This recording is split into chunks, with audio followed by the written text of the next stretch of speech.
try to lower the population, but it lowers too much because people want that incentive, obviously. So then they have to reverse it, and they provide incentives to increase it. So that's more taxpayers' money that you're going to have to use, as well as that infinite burden, because you can never get back to the equilibrium that you use. Now, I'd also like to talk about something Dr. Rabin said yesterday in his keynote. He showed two pictures, one of a Western European country and the amount of food that a 6-person family eats, and one of an Asian country. So here's where the logic in the entire affirmative case falls.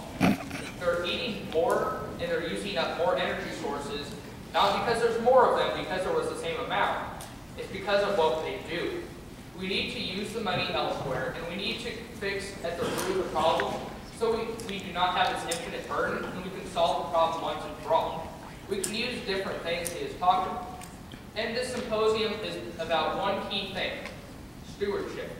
So we need to take control and have this stewardship to help the population, or not help the population, but help the environment, not through increasing the population, but by fixing what the population does, and I cannot stress this enough. We also need to talk about what the resolution truly is. It's regarding appropriateness. And as we stated in our original case, there's a certain amount of ethics that you need to bring up. They provide no reasoning for why it's ethical. They just say that it will result in a good idea, or in a good means. However, two things that are wrong with this.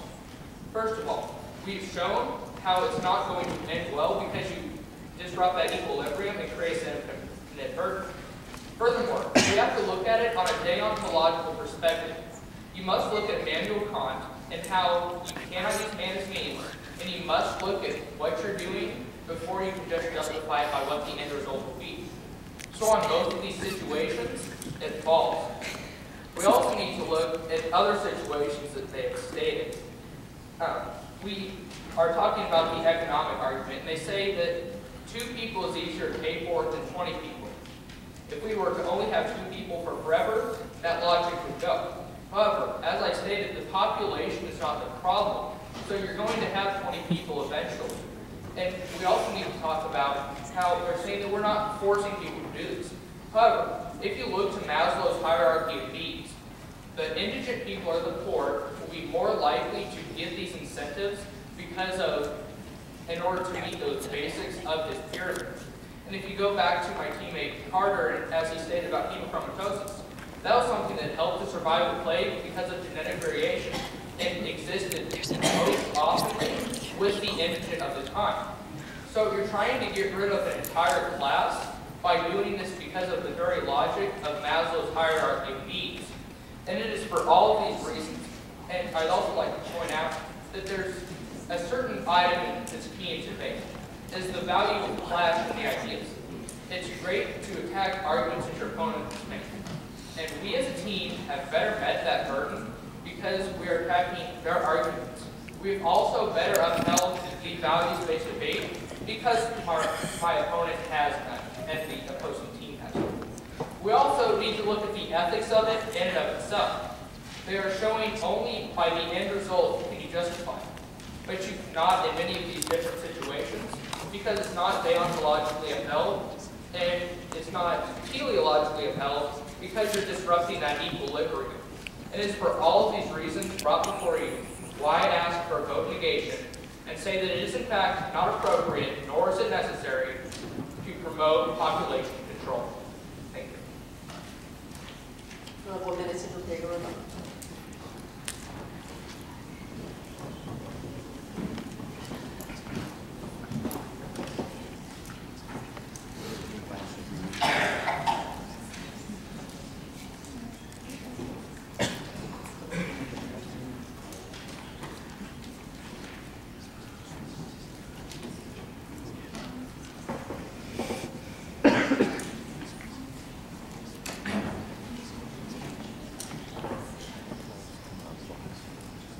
All right.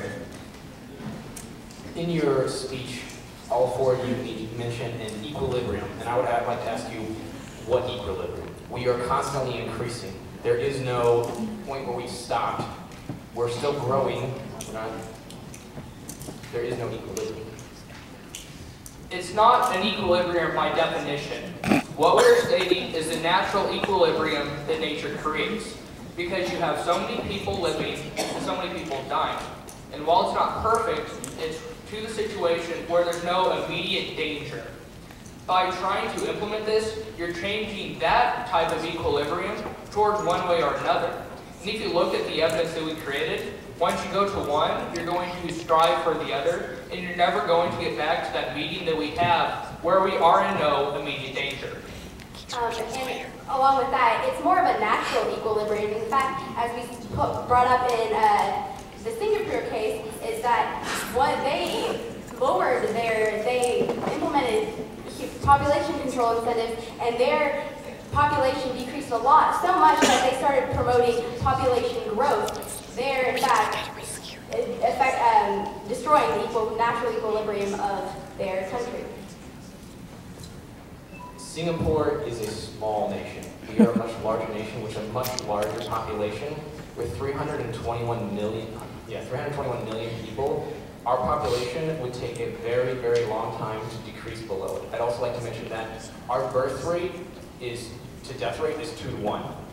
How are we going to reach an equilibrium with that many?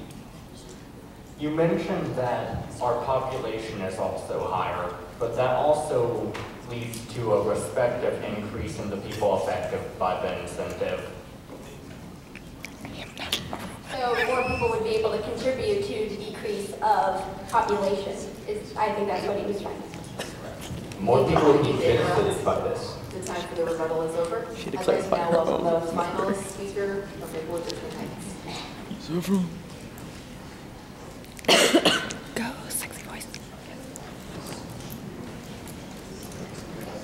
Programs of population control may make the same error that was made in education establishment. Until fairly recently, it was assumed that children who did not do well in tests of school learning were manifesting an enduring state of trait rather than behaviors that could be changed. Many such children were classified as retarded or slow learners and were placed together in special education classes that often served little more than a babysitting function. It was considered humane not to force students to learn when they lacked the capacity for learning. But today, lack of learning has come to be viewed as a problem not of the learner, but of the educational system. So by examining and overhauling the system, means have been found for achieving some rather amazing learning accomplishments among disturbed and poorly achieving students. Thus, it was found many non-learners were not manifesting an enduring trait. They simply had not been given incentives to learn. The same phenomenon can be noted in the treatment of juvenile delinquents and childhood schizophrenics. Lack of reform among incarcerated delinquents and continued mutinous and self-destructive behavior of hospitalized autistic children have been diagnosed as failures of treatment entirely, and not as weakness or inferiorities of the treated. As a result of treating those problems as behaviors to be changed, school dropouts who had turned delinquent were brought up to the grade level in reading and mathematics, and they were taught other socially desirable and useful competencies. Also, autistic children have been taught to talk and converse. In other words, by focusing on behaviors to be changed, researchers were able to come up with the means for achieving that desired change in behavior. When parents want to plan and have, say, 4 children, viewing their desire as an attitude or a need can have the effect of a self-fulfilling prophecy, similar to the effect of viewing school failure as a manifestation of low IQ. Because of the supposed tenacity of attitudes, the only means of changing them is considered to be the long, hard road of education and public persuasion. It is far more efficient, however, to view the problem of having, on the average, more than 1 or 2 children as a failure to manifest appropriate contraceptive behavior. Stated positively, what is needed for parents to learn self-management of contraceptive behavior. This approach, then, does not get sidetracked with constructs of attitudes, needs, desires, and motives that may or may not be relevant to the desired behavioral outcome. To be effective, our nation's need to control fertility should focus on behavior change. Behavior is maintained by its consequences. Incentives are anticipated or observed consequences of a behavior that tend to increase or decrease the frequency of occurrence of that behavior. Incentives have effectively changed human behavior in education, public safety, and health. The program Progressa in California is an example. Families whose children attended school received a monetary award. As a result, children entered schools at an early age, repeated grades less, and had a much lower high school dropout rate. Financial incentives work. Studies have also shown the effectiveness of financial incentives for improved academic performance. Fryer conducted a randomized incentive experiment in public schools in 4 urban school districts: Chicago, Dallas, New York City, and Washington.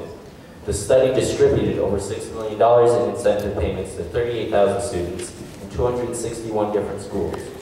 The incentives effectively improved desired behaviors: attendance, wearing uniforms, and earning good grades.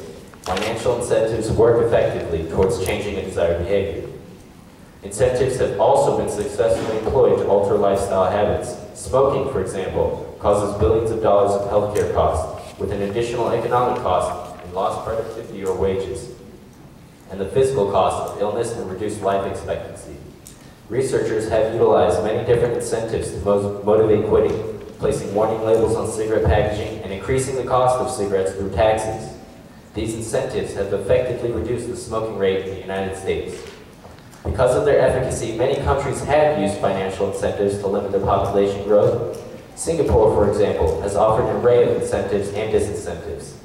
Income tax are only given for the first 2 children. Maternity care is only paid for 2 children. Large families are penalized in housing assignments, and educational opportunities are limited for 3rd and subsequent children. Organizations and societies rely on fines and rewards to harness people's self-interest in the service of the common good. The threat of the ticket keeps drivers in line, and the promise of a bonus inspires high performance. Because the population of the United States places tremendous pressure on our planet's resources, and because our government is struggling to address poverty and unemployment, our team contends that it is appropriate to use financial incentives to control population growth. Financial incentives work. Thank you. I'll let the con team have 1 minute to prepare a rebuttal. Where's my paper? Did you take my paper? Your what? My paper. This is mine.